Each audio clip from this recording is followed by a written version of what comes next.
प्रिय दर्शकों नमस्कार।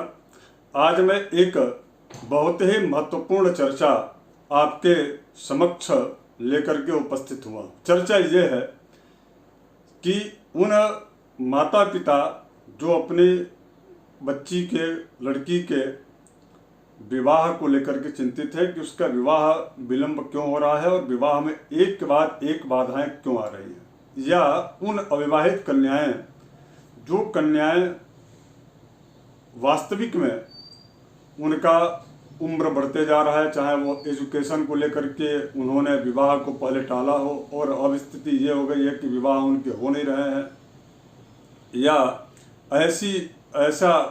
ऐसे लोग जिनके यहाँ सारी चीज़ें अनुकूल हैं किंतु घर में ही कुछ ऐसी घटनाएं घटित होती जा रही हैं जिसकी वजह से 2-4-5 साल जो है विवाह टलते जा रहा है। कुल मिलाकर के परिस्थितियां या परिवेश ऐसा नहीं बन रहा है जिसकी वजह से विवाह उस कन्या की हो सके। कई बार तो ऐसा होता है कि लोग आते हैं आकर के और देख करके भी जाते हैं कन्या को। चर्चा बातचीत मिलन इत्यादि चीज़ें होने के पश्चात भी वह जा करके और अपने घर में लड़के पक्ष वाले जवाब नहीं देते। तो इन सारी बिंदुओं का चूंकि मैं पूर्व के समस्त कार्यक्रमों में केवल मात्र ज्योतिष के योग के बारे में चर्चा में करते आ रहा हूं, लेकिन आज चूंकि हमको कई हजार लोगों को हमने यह उपाय बताया, अर्थात यह प्रयोग हमने बताया और लोगों ने उस प्रयोग को किया और उस प्रयोग का 100% जो है लाभ भी प्राप्त हुआ, और वह प्रयोग बड़ा आसान है किंतु कठिन इसलिए है कि वह देर तक अर्थात शॉर्टकट में उसका लाभ आपको नहीं मिलने वाला। उसके लिए थोड़ा सा धैर्य रखना होगा और उसको निरंतर इसको करते रहना है। वह प्रयोग भगवान शिव से जुड़ा हुआ है और भगवान शिव के बारे में एक बात कही गई है, भावी मेट सकहि त्रिपुरारी।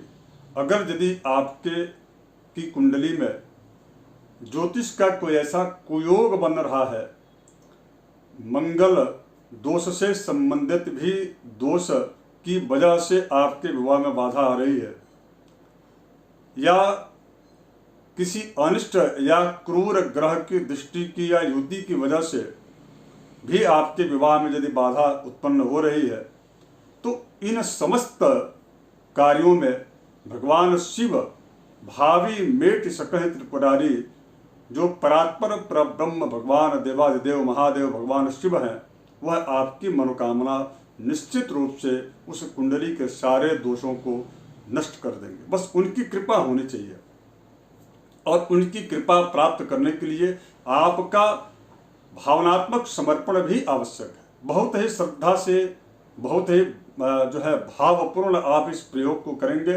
यदि, तो निश्चित रूप से आपको जो है 4 महीने के भीतर यह रिजल्ट आपको प्राप्त हो जाएगा। अब इसके करने का विधान क्या है? तो देखिए, इसको करने का विधान और कब करना चाहिए, सभी जितने भी दर्शक हमारे इस कार्यक्रम से जुड़े हैं, यदि आप नए दर्शक हैं तो मैं आपसे एक अनुरोध करूंगा कि आप इस वीडियो को शेयर भी जरूर कर लीजिएगा और सब्सक्राइब भी कर लीजिएगा, ताकि इस प्रकार की जानकारियां आपको प्राप्त होती रहें। और शेयर आप इसलिए कीजिएगा ताकि इस प्रकार की जानकारी अन्य किसी जो है बेटी के विवाह में सहयोग प्रदान कर सके, ताकि इस प्रकार का परिवार उसका जो है विवाह की स्थिति बन सके। तो अब आइए प्रयोग के बारे में। सबसे पहले यह कब करना चाहिए? यह प्रयोग जो है प्रत्येक सोमवार को करना चाहिए। कितने बजे करना चाहिए? तो सोमवार को जब आप देखेंगे ज्योतिष के अनुसार जिस दिन होता है उस सूर्योदय से 1 घंटा पर्यंत उसी दिन की होरा होती है। जैसे मान लीजिए आज सोमवार है, तो सोमवार को सूर्योदय की जो टाइमिंग है, उस सूर्योदय की टाइमिंग से 1 घंटे तक सोमवार की ही होरा रहेगी। तो उसी टाइम अर्थात सूर्योदय से 1 घंटे के भीतर सोमवार को ही इस व्रत को करना है। और इस प्रयोग को करते समय आपको यह क्या क्या विधियां करनी चाहिए मैं उसको बता रहा हूं। सबसे पहले आप ऐसी मिट्टी लाइए जिस मिट्टी में तनिक भी कंकड़ पत्थर न हो, और वह मिट्टी ला करके और उसको बढ़िया बारीक दाने में उसको आप पीस लीजिए, और उसके पश्चात थोड़ा सा टाइट ही उसको जो है आप जो है सानिए, यानी कि उसको गूँथ लीजिएगा जैसे आटा गूँथते हैं।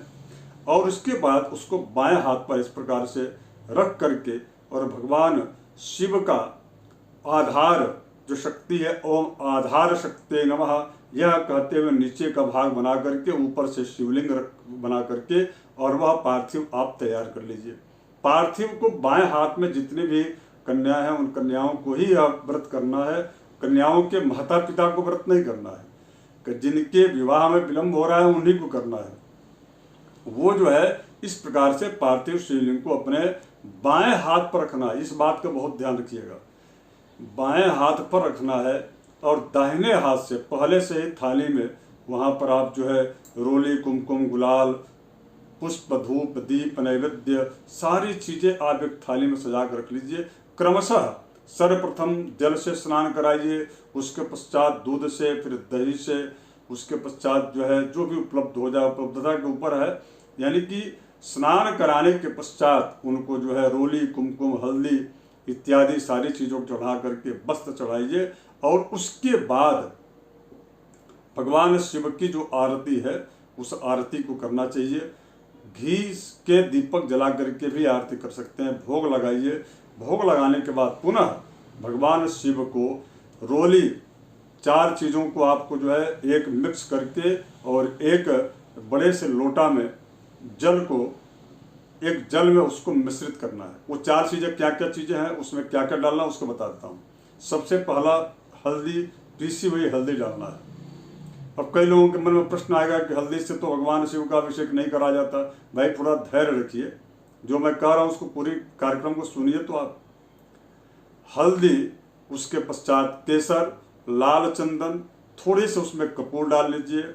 और इसके साथ साथ में आप जो है उसमें गंगा जल मिला लीजिए। गंगा जल मिला करके इन सारी चीज़ों को एक जल में उसको बढ़िया मिक्सअप करके, और उसके पश्चात अगर यदि मंगल दोष है या मंगल से प्रभावित है तो रक्त चंदन भी उसमें आप डाल लीजिए, गुड़ डाल लीजिए। और उसके बाद उसी जल से भगवान शिव का धीरे धीरे शिवायोम नमः मंत्र का जप करना है। ओम नमः शिवाय की जगह पर शिवायोम नमः यह मंत्र का उच्चारण करते हुए 7 से 12 मिनट लगातार शिव जी के ऊपर उस जल को गिराना है। अब आपके मन में शंका होगा कि जल तो नीचे गिरेगा पृथ्वी पर, बिल्कुल शंका आपकी जायज़ है। उसके लिए आप वहाँ पर एक बड़ा सा थाली रख लीजिए और इसके पश्चात जो है उस जल को आप जो है गिराइए। और उसके बाद जब अभिषेक पूर्ण हो जाए तो पुनः उनकी एक बार ओम जय शिव ओंकारा से आरती, हिंदी है, हिंदी में उससे आरती करके भगवान शिव को आप जो है अपने धाम को विदा करने के लिए इस प्रकार से आप बनाइए और अपने माथे में लगा करके उनको जो है उसी थाली में, जिस थाली में उनका जल गिरा है उसी में थोड़ा और जल भर के या उनको विसर्जित कर दीजिए। कहीं आप गार्डन वगैरह में भी आप उनको जो है डाल सकते हैं। यह आपको 4 महीना, हमने इसलिए कहा, वो 5 महीना भी हो सकता है। इसलिए हो सकता है चूँकि मासिक धर्मवती जो कन्याएं हैं वह एक सोमवार महीने का निश्चित रूप से वह अशुद्धि काल में जाएगा, क्योंकि 7 दिन तक अशुद्धि काल रहता है। तो इसलिए एक दिन चला जाएगा तो 1 महीने में 3 ही सोमवार आपको मिलेगा। तो ऐसा 3 सोमवार यदि मिलेगा तो आपको 16 सोमवार इस व्रत को करना है। 12 सोमवार तो करना ही करना है, लेकिन 12 सोमवार के आगे 4 सोमवार और आप कर लीजिए, अर्थात जो है 16 सोमवार करके इसका उद्यापन कर लीजिए। अच्छा, एक चीज़ मैं भूल गया आपको बताना कि जब भी इस व्रत को आप प्रारंभ कीजिएगा, इस प्रयोग को, तो संकल्प किसी पंडित जी को बुला करके विवाह के लिए जरूर कर लीजिएगा। क्योंकि बृहस्पति का जो रहता है यह अनुष्ठान वह तीन कार्यों के लिए विशेष रूप से यह व्रत किया जाता है। एक तो बृहस्पति, चूंकि पुत्र की प्राप्ति की कामना से भी यह व्रत किया जाता है। यह व्रत धन की प्राप्ति के लिए भी किया जाता है बृहस्पति का।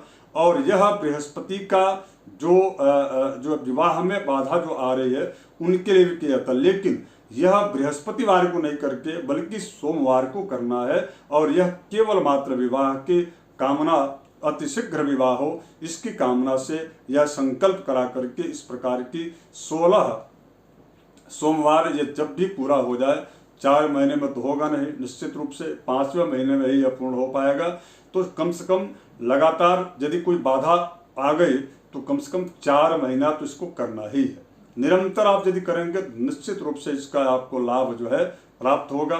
कई लोगों का कई लोगों का फोन आया और उन्होंने कहा कि नहीं, इसका बहुत अच्छा लाभ मिल रहा है और 100% इसका रिजल्ट प्राप्त हो रहा है। इसलिए आप सभी से मेरा आग्रह कि आप बहुत से इस प्रयोग को कीजिए। यह प्रयोग थोड़े समय लगेंगे लेकिन इसका जो रिजल्ट है वह 100% है। आशा करता हूँ आप सभी इस कार्यक्रम को शेयर भी कीजिएगा और लोगों तक पहुँचे और लोगों को जोड़ने का प्रयास कीजिए। और आगे पुणे में कल से ज्योतिष के प्रत्येक जन्म कुंडली के प्रत्येक भावों में ग्रहों का क्या शुभाशुभ प्रभाव और फल होगा, इसको बहुत एक विस्तृत श्रृंखला लेकर के मैं उपस्थित हो रहा हूं। आप सभी हमारे कार्यक्रमों से जुड़े रहिए और यदि आपके इस प्रयोग के करने के बाद आपको यदि सफलता मिलती है तो आप कमेंट जरूर कीजिएगा, ताकि अन्य लोग भी आपसे प्रभावित होकर के, प्रेरित होकर के किसी एक अविवाहित कन्या की मनोकामना विवाह के रूप में पूर्ण हो सके। धन्यवाद, नमस्कार।